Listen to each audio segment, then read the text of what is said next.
Oh my God, I hope that's a plane. I ain't ready for this. In 1994, police officers in Michigan and Ohio raced through the night, tracking a strange craft in the sky. It couldn't have been an airplane. 6 years later, another astonishing incident entangles 5 separate police departments in a high-speed pursuit. The shocking events are caught on 911 tapes. It was like a red pulsating light. New evidence comes to light. Oh my God. This is exciting because it's actual videographic evidence. When sightings of a reported UFO turn from curious to critical, at that time we were concerned for his well-being. Local authorities are forced to react. This thing was somewhat threatening. I could use the word fear. I didn't know what it was. Oh my God! This is case number 66104, UFO Emergency.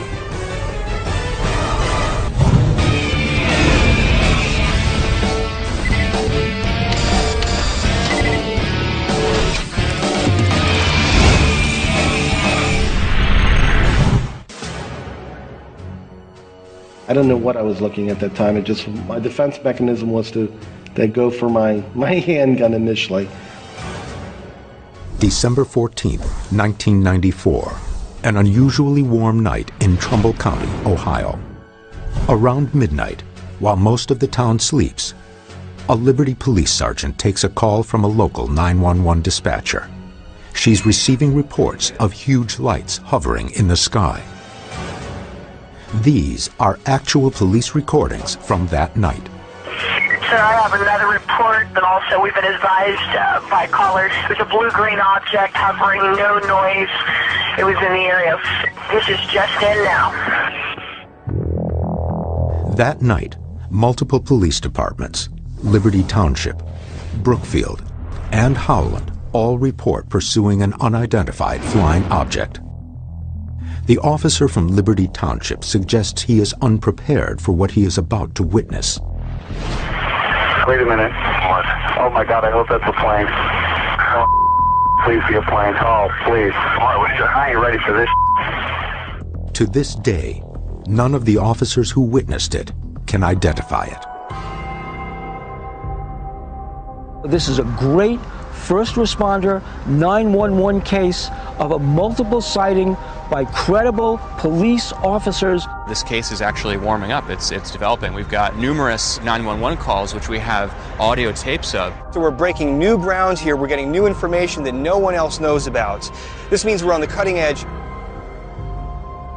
Dr. Ted Ackworth and Pat Uskert will seek out police witnesses, and Bill Burns will dig into the 911 tapes with the local MUFON investigator.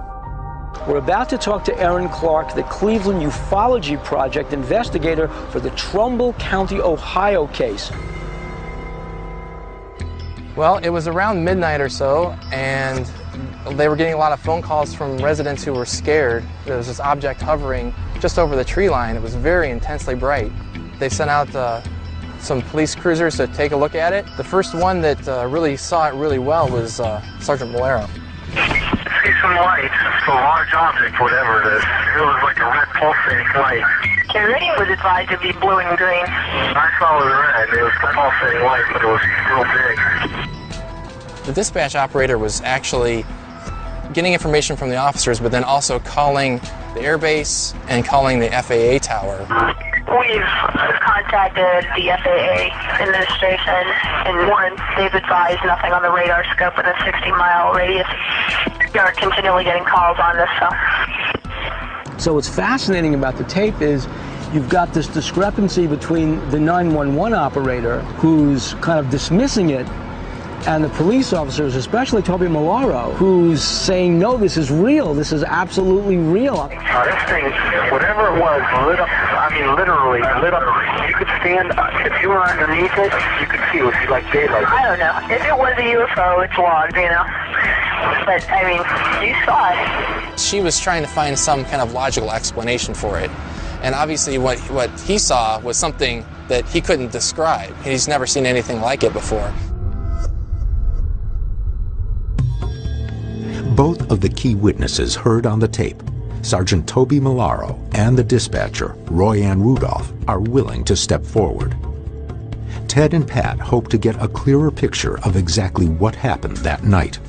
It was just a white blinding light. It was huge. I mean, to me it appeared the whole street was lit up. He definitely experienced something that no one else who had called in had experienced.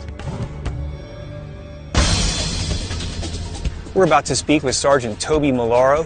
Now, when a police officer comes forward to discuss a UFO sighting like this, it really ups the ante. We've got Roy Ann, who was a dispatcher that night. We are basically about to recreate the sequence of events from that night 14 years ago.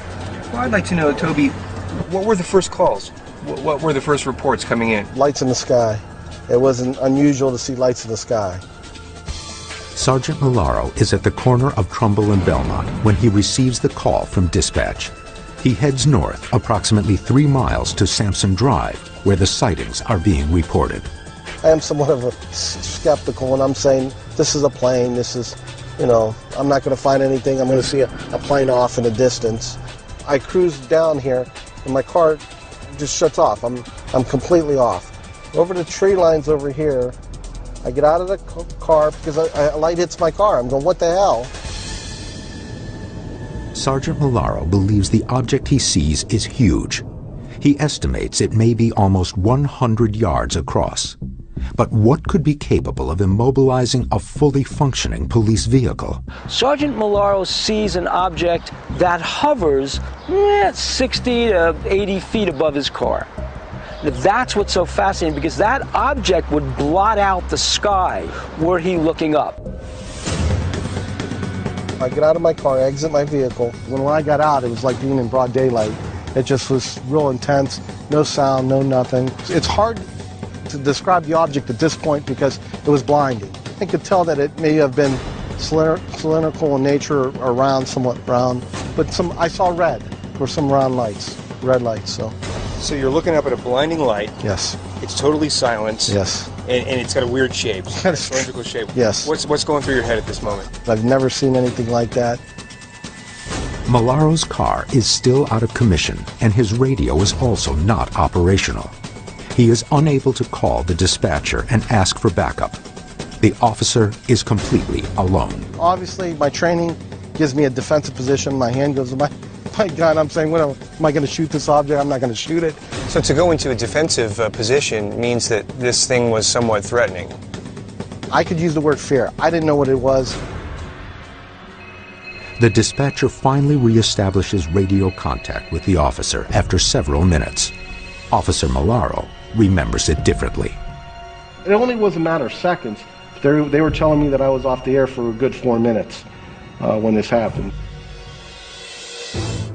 I said, Toby, what'd you see? And he elaborated that he saw a light and that he had experienced some kind of vehicular malfunction in his unit, and that his radio wasn't communicating. And then I kind of had a concern because there were so many officers in the outlying areas that were observing that same light, and the same calls continue to come in. Malaro tells Roy Ann Rudolph that the huge object moved over the trees heading south. At that moment, Malaro said his completely immobilized patrol car restarted without him touching the ignition. Suddenly the engine on its own starts. Shut off. You tried to restart it, so you're running a switch, nothing happens. Started. Radio's dead. And then after the object moved away, it restarted on its own. It restarted. I've never heard of anything like that happening. I've never experienced anything like that, so that's 2 of us. Did this object shut down Toby Malaro's patrol car? And is their technology capable of performing such an action?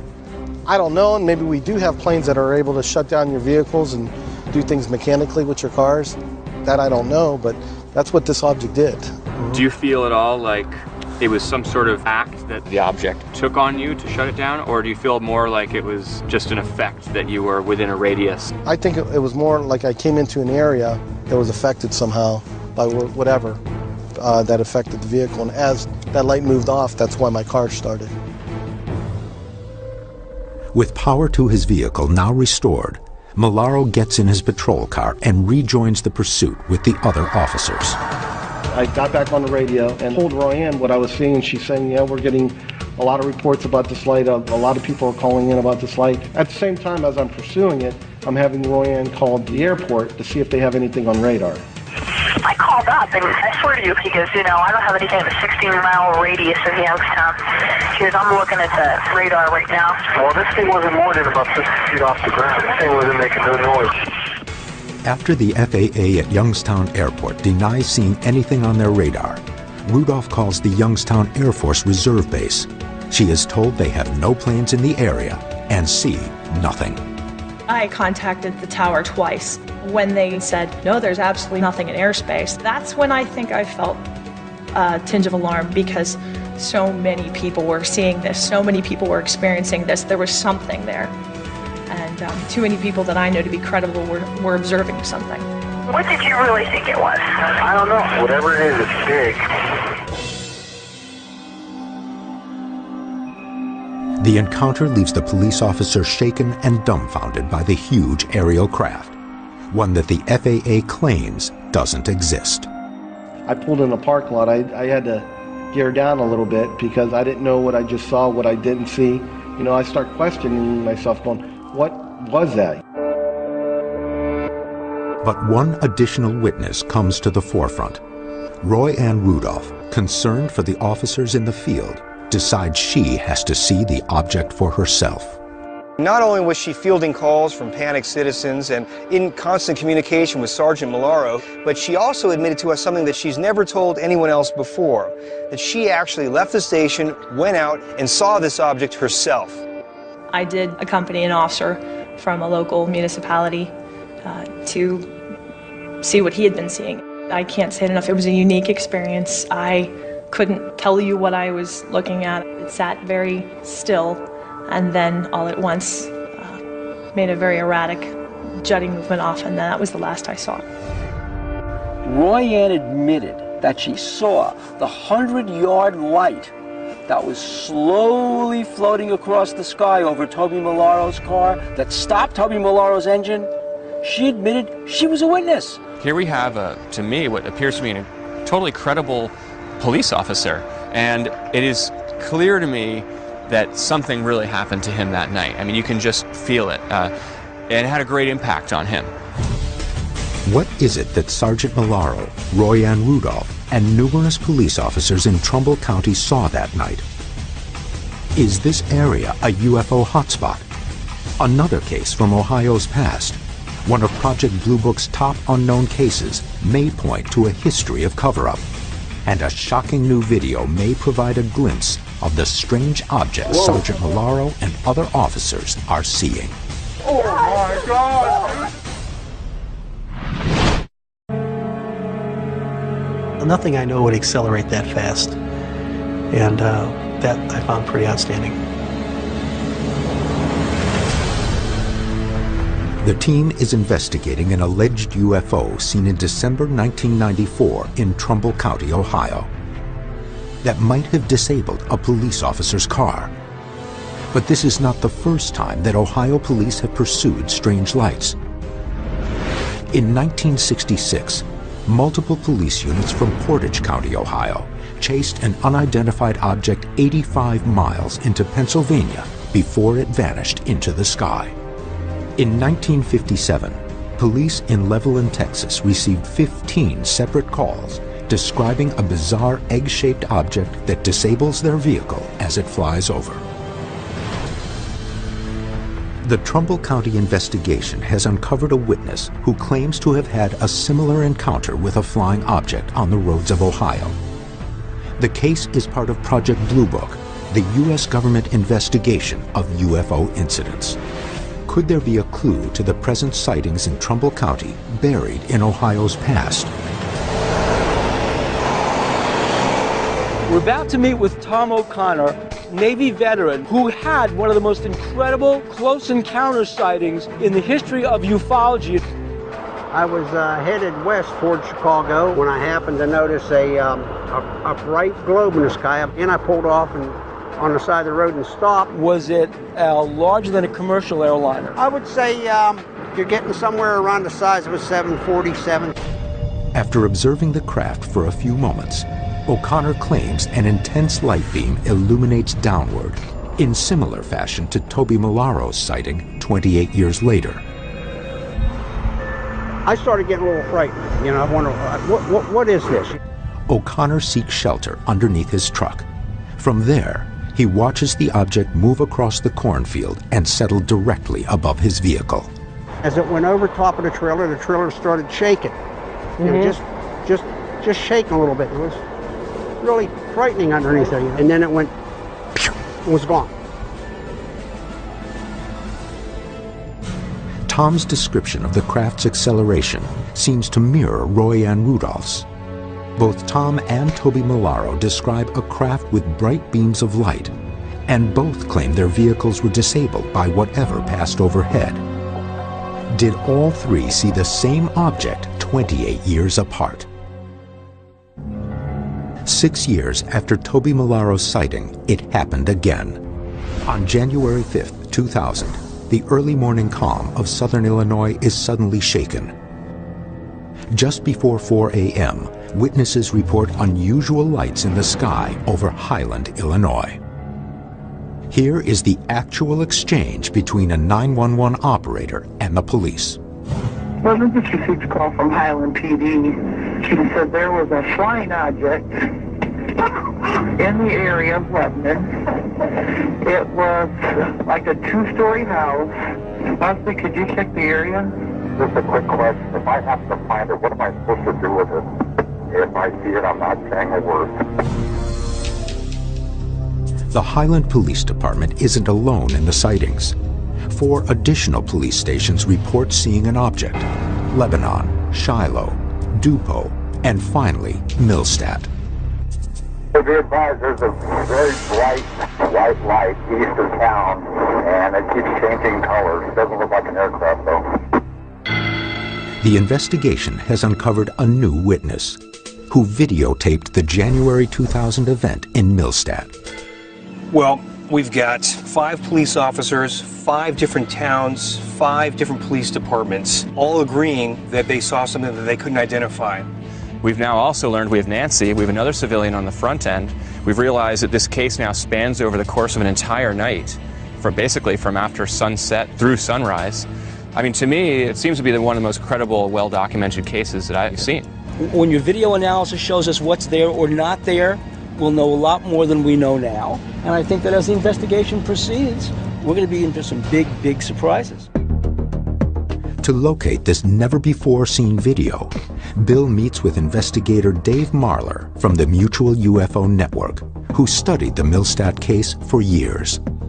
I mean, after 8 years here, we are actually looking at possible video footage of the object from January 5th, 2000. You've basically rewritten the whole timeline of this case from the beginning. It also vindicates all the police officers that came forward with their eyewitness testimony that there was actually an object there.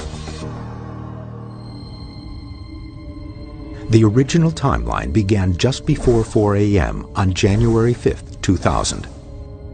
But the new video was taken earlier, between 7 and 8 p.m. on January 4th. This now creates an almost 12-hour window where the object was reportedly seen. The new eyewitness, Nancy Carpenter, has never spoken publicly about her sighting or shown her video. It's the first videographic evidence that's come to light in this case, and we have our hands on it exclusively. Whoa. I swear to God, there's like some UFO stuff out here. Wow, Mike, look at this one take off. Holy heck. What the heck? I don't get this. Did you have any feeling at the time of how far they might be from you? Maybe 400 or 500 feet. Are these lights changing formation at all? Yes, constantly. Look at it, 4 of them. Oh, dude. With this one coming right over our call, I would be calling 911 when you hear me get abducted. Keeps getting brighter right at us, dude. They were all going different directions. How do you mean? The lights? They would kind of come together, and then they would disperse. And then one would go up here, one would zigzag and go another direction. So they were all over. Oh, my God. Oh, my God. Dude, it's coming right towards your house, though. Well, it certainly doesn't seem to be behaving like a a military vehicle would. I mean, do we have anything that has multiple orbs flying around it? Absolutely indescribable. I'd like to say yes, but I don't know.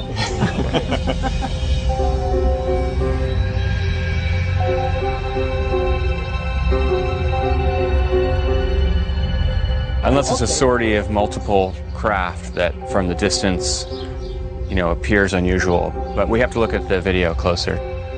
I have to say, compared to the other videographic evidence that I see in these cases, it's pretty good. It's 20 minutes long. It was a clear, cold night in January, so it's optically quite good. It's a pretty steady shot. A lot of the video you see, it's shaking in the hands. This is pretty solid. I'm pretty optimistic. I think we might be able to find something really useful out of it. Ted will take the video for further analysis, while Pat and Bill have tracked down one of 5 police officers who pursued the object that morning. SimCom 6004. Go ahead. I've got that object inside also. Are you serious? It's huge. Having a multiple witness case with such credible individuals and having the police recordings that documented it at the time of the sighting was incredible from an investigator standpoint. We were able, as a result, to establish a flight pattern. The flight path that begins in Highland in Lebanon leads the investigation to O'Fallon police officer Mark Lopino. Lopino is on patrol at 4:30 a.m. when he sees something over Highway 50. I was driving my patrol unit eastbound on Highway 50. I saw what appeared to be some helicopters flying in some sort of formation. It looked like there were floodlights in the front of the helicopters. These lights were huge. I couldn't even tell you the dimension of them. It was probably 100 to 150 feet off the ground, and it was enormous. Numerous officers sight the object and report what they see to dispatch. 6004, what does it look like to you? It's kind of B-shaped. 10-4, that's what Shiloh's base. Now, you actually saw a triangular shape to this craft. You actually saw a body, or were you just sort of assembling the I could the see the triangular outline of it. In between the lights, you could see like the edge of it. In between the lights, it appeared to try to camouflage itself with the sky as it moved. It almost made a 90-degree turn. It was going very slowly. They drifted away over the tree line right here. That's why I stopped here. You see that tree line? Rolled my windows down to see if I could hear an engine noise. Couldn't. Backed it up just beyond this tree line to see if I could see it again going over the field. Well, it had moved from that tree line way out over the city of Shiloh, which is further about 2-3 miles south of here. What is it that police officers and citizens are seeing in these cases? Ted sits down to do a final analysis of the Millstat video, and a digital sketch artist will attempt to visually recreate the object that numerous witnesses saw in the skies of Illinois. I think it was from another planet. What we saw that evening was something unexplainable. We seen objects in the sky that definitely weren't from our planet. The documentation of 911 tapes and testimonies of police officers in Ohio and Illinois have provided the team solid evidence of a strange sighting. Ted is focused on Nancy Carpenter's never-before-seen video, which may provide the first glimpse of what these witnesses are seeing. Ted meets with image analyst and professor at Northeastern University, Terrence Masson. Well, unfortunately, the overall quality of the footage was of such a low level, we couldn't really discern, from an image processing standpoint, much detail. But one element of the video seems to defy rational explanation. One section that was really very interesting. What I've done is stabilize and isolate this section of the video around the center object. There's actually motion of a secondary light source that starts in the upper right-hand corner, and it kind of does this bobbling movement. By stabilizing the video footage, it locks that relative motion that's inherent in the video from a handheld standpoint. It locks down on that center point, and that way we can really clearly see and define that path of that secondary light as being an almost perfect geometric arc. I wonder if it could be just a ghost or an internal reflection inside the compound lens of the camera. But a closer look may prove this theory incorrect. Further analysis reveals something that ties the inner light to the circling object. The really curious thing is that if you zoom in really close, the light actually is pointing at that secondary light source as it moves around, which is really interesting. Primary light in the center is actually pointing towards and tracking the other one. We don't have any detail, it's just from one angle, and it is pitch dark. So, but beyond that, it's a little hard to get definitive. Ted still has questions about the craft's identity, so Bill and Pat go to the origin point, Melvern Knowles Miniature Golf Course. I'm about to meet with Melvern Knoll, who was the first eyewitness of this UFO that he saw at 4 o'clock in the morning over Highland, Illinois.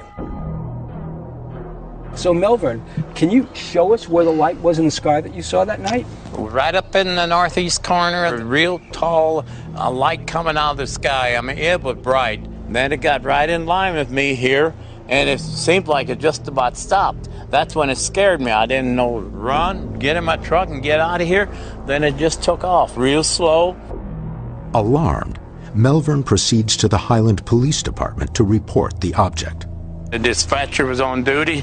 I told her what I seen, and she believed me. And I told her if she would call Lebanon Police Department. I said, something's heading their way. Little does Melvern know he has just set in motion a nearly 3-hour pursuit that would stretch from Highland to Belleville. 30 miles south of Highland, and several hours later, school teacher Steve Wanacott witnesses a stationary object in the sky as the sun rises. We're going to talk to Steve Wanacott, who on the morning of January 5th, 2000, was driving along this very road when he saw a strange configuration of lights in the sky. It was between the quarter of 6, 7, and 7 o'clock. At first, I thought it was some aircraft going to land at St. Louis Downtown Airport here. The more I looked at it, the more apparent it was that this was no ordinary aircraft. What initially drew your attention to this object? As I was watching it, the sun was coming up and the sky was lighting. And it looked like it was just sitting there in the sky.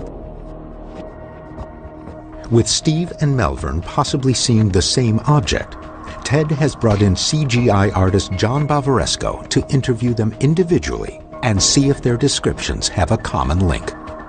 Melvern, you're one of the key witnesses of this case, so I felt like the best we could do, considering the circumstances, would be to get your description, create a model that accurately depicts what you saw that night. So what was the overall shape of the craft? From my angle of it, it looked like a side of a house. Any details that you could make out? No, just the inside. They had 6 windows, and they were all 6 windows, all lit up. Okay. And after it left, I could see this back, and they had like bars across. And you could actually make out a bit of the craft and not just the lights from the craft? Just a side view of it, and it just looked like a floating house. Steve Wanacott's description of the craft also needs to be documented. Ted knows that their stories may vary to some degree. But just as a sketch artist is used to identify a suspect, this is his best tool for objectively identifying what was seen in the sky. It was in the shape of an arrowhead, I suppose. More of an arrowhead because it was curved across the back. The back side, okay. Were the lights positioned roughly this location? It appeared to me that they were spaced evenly across the back. Okay.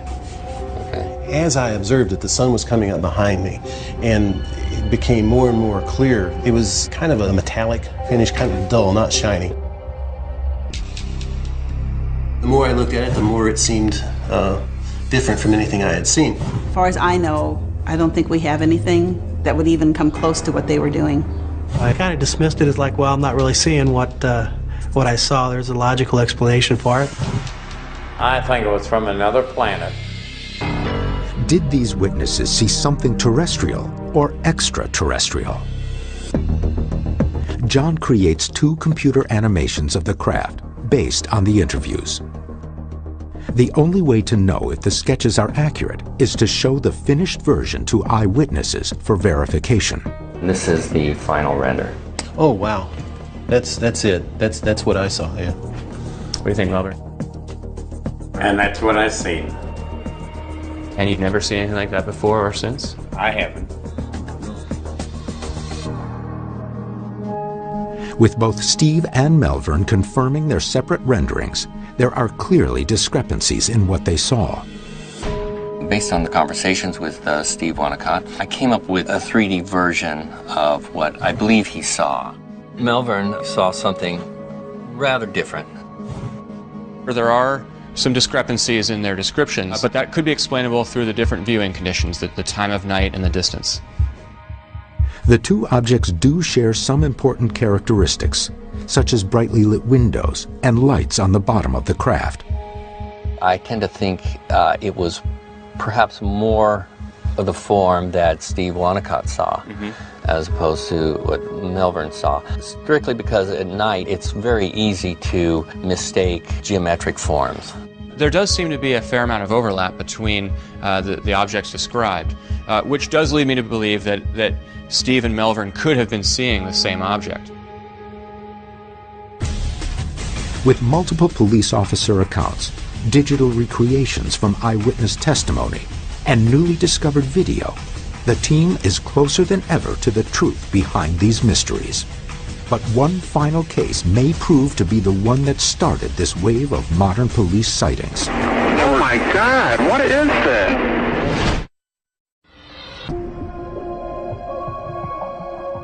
All of a sudden it jumped bizarrely and was making strange, erratic movements that I couldn't really explain.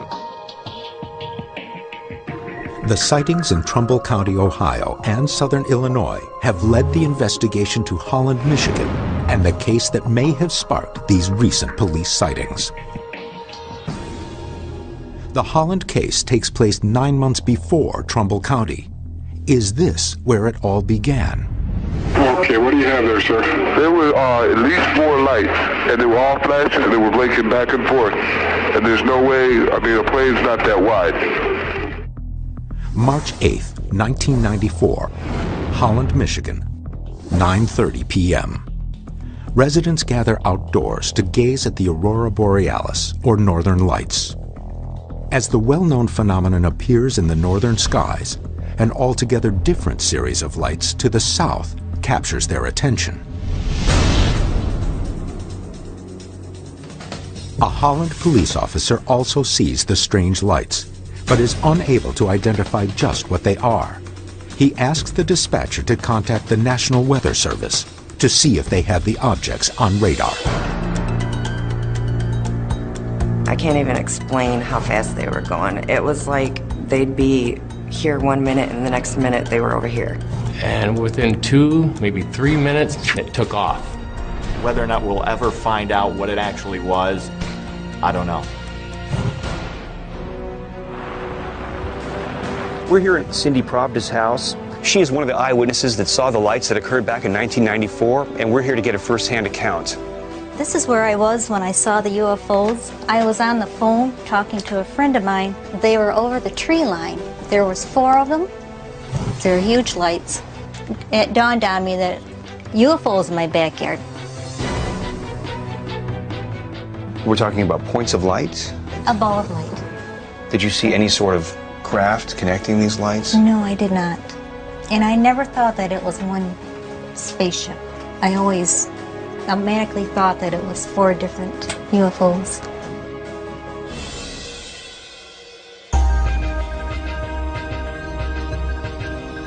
At the same time, a newspaper reporter observes a huge object in the sky. But unlike Cindy Pravda, who sees 4 balls of light, Lee Lamberts sees the distinct outline of one craft. I walked out the back door and I hear this faint humming noise, and I just happened to look up in the sky, and there's this huge arc-like craft up there. It had running lights. They were like the running lights along the bottom of it, alternating white and green lights. How big is big? Oh, bigger than a football field, maybe? At least the size of a football field. It was monstrous. Multiple people are seeing the same object.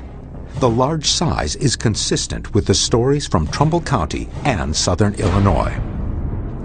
If this is the same craft, the one person who may know is Dr. Michael Swords. Swords, a well-respected UFO investigator, researched the event in 1994.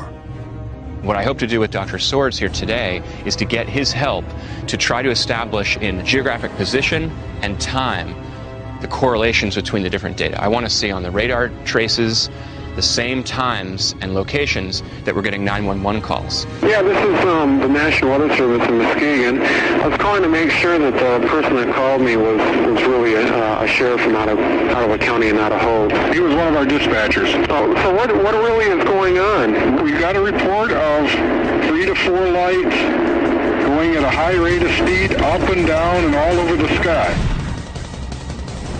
So Dr. Swords, we have the 911 calls, we have the sightings from the ground, then we have these radar traces, and you're the only person who's actually gotten in to the radar operator to have a formal interview. We were invited into the exact area where the young man did the observations. He demonstrated this is what this kind of, say, a plane return looks like. And then he said to us something that was very interesting. He said, you know, the blips that we got that night were at least as bright as you get from commercial aircraft, but they were 4 times as big. When the radar operator first sees this thing, it's high-ish, like 18,000 or so feet, but it's not very, very high. And within 15 seconds, it moves up a distance so that in order to have done that, it means it's moving about 1,000 miles per hour. None of our aircraft 14 years ago or even today, nothing could execute vertically at 1,000 plus miles per hour. That's right. Sustained over that distance. And then the very next thing he sees is perhaps even stranger. This thing breaks from one object into 3. Now, that's just fundamentally mysterious. As you listen to those 911 dispatch recordings, that's where you can see some of the emotion coming in when he's seeing in real time what the witnesses are seeing in real time. I'm getting it now at about 12,000 feet. Now I'm getting multiple returns. Oh my God, what is that? I think it's brilliant evidence. I think if you folks can make any good correlative connections between the witness testimonies as they're coming in over 911 and with the radar operators excited saying, oh, this is what's happening now, this is what happened now, you will add to this case what's been missing. There is a connection. Cindy Pravda says she observed several balls of light. Unbeknownst to her, these objects were also being tracked on radar. And now, 14 years later, the Michigan radar operator who saw these objects on his scope can finally confirm if these sightings are beyond conventional explanation.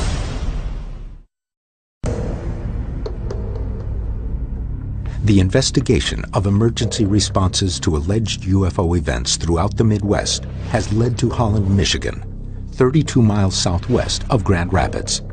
On March 8, 1994, panicked citizens begin calling in reports of strange lights to the 911 operators.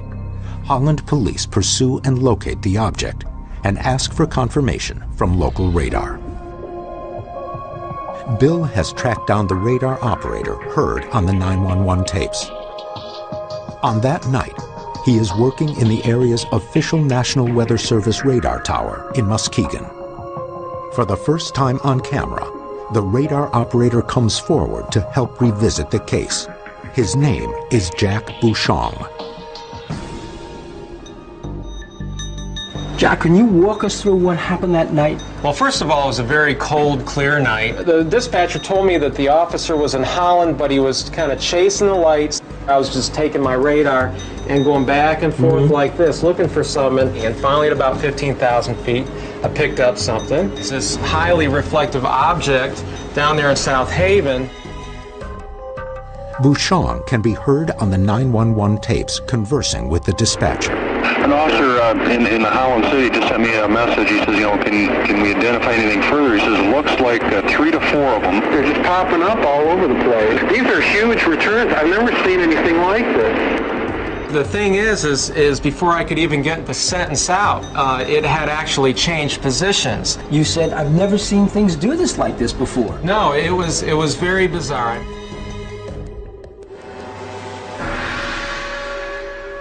Jack knows the radar readings won't be retained. He makes a record of what he sees that night in the form of these sketches he's showing for the very first time. The officer actually said he saw what looked like the single object from a great distance away from him split up, and all of a sudden he was seeing 3 sets of lights in the sky at the same time that I was telling the dispatcher that I was seeing multiple returns. Now I'm getting 3 of them. They're separated by about 50 kilometers. They're very strong returns. They look like a triangle on my scope. They're spiking, so there's something pretty solid. Amazingly, Jack Bouchon observes on his radar screen what the Holland police officer and other witnesses report to the 911 operator. Going up and down at high rates of speed, never seen anything move so fast. Now I'm getting multiple returns. This thing breaks from one object into 3. 3 to 4 lights going at a high rate of speed. It was 4 different UFOs. What you were watching that night was objects that actually did things airplanes don't do. Exactly. I never saw them make any curves, round curves like an aircraft would. They would go from one place and then they would jump to another, and they would always be at right angles. Bouchon tracks the objects for nearly 2 hours, watching them move at speeds faster than conventional aircraft. They ranged anywhere from 15,000 to 50,000 feet. I couldn't believe I was seeing them that high. The range height indicator was showing multiple objects. I mean, not too many to count, several dozen. Just kind of a blob right over the middle of Lake Michigan, spread out by at least 30 miles or so. Eventually, Bouchon is unable to track the objects any longer, and they disappear.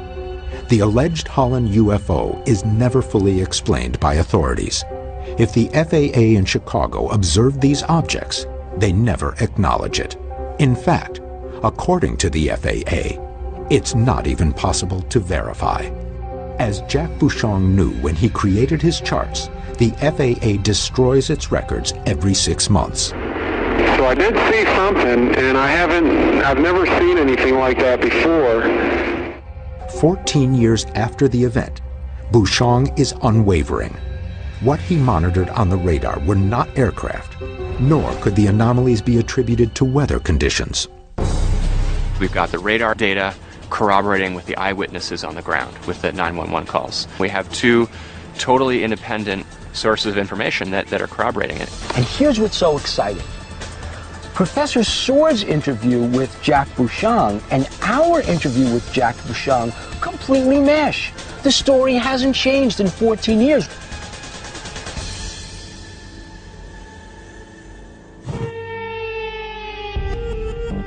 Whatever appeared over Holland, Michigan on March 8, 1994, Trumbull County, December 14, 1994, and over multiple towns in southern Illinois on January 5, 2000, police officers, 911 and radar operators were drawn into unexplained events and elevated the cases to worldwide attention. It also raises the specter that the crafts may be related in some way. See some lights, it's a large object, whatever it is. When this is a systemic effect occurring across multiple state and federal agencies, it's really hard to dismiss. Because many of these witnesses are trained observers, their credibility is even greater. And that's what makes these cases so compelling. I'm struck by the size of these craft. They're huge, they're bright, they float, they hover, they zip out of sight. Where could these craft be from, and who's behind this? And now, video evidence and digital renderings are providing the first glimpses of what these witnesses observed. Could they simply be advanced military vehicles yet to be revealed? Or are extraterrestrial aircraft engaging common citizens? Oh my God! The team has uncovered important new facts, and the investigation continues.